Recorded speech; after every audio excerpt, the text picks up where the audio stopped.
nandito tayo ngayon sa Velvet Playground sa Razorheads para sa North American tour namin sa July. Dito kasama si Mark Cruz sa soundcheck. Nakaano na ako. Send and return.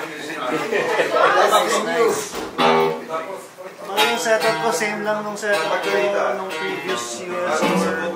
Actually, ito yung setup ko nung mga solo shows ko pareho lang. So, gamit kong pedal board, tatlong analog, ito overdrive, distortion, mayroon akong phaser dito.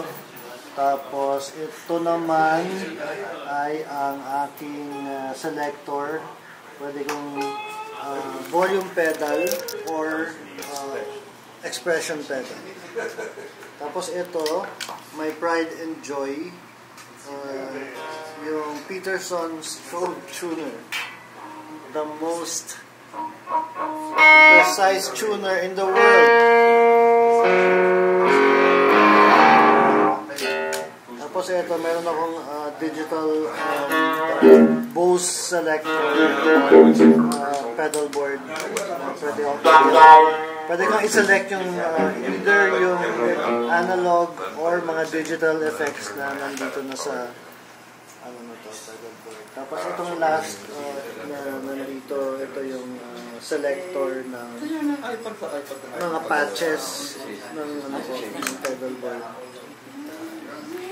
Yan. Itong gitara ko, Jaguar na Squire. Binili ko noong Hulingan Bimbo Reunion ng 2022. Gusto ko siya dahil sa kulay niya. Tapos dahil sa fretboard, yung pearl inlays niya. Retro, parang 70s style.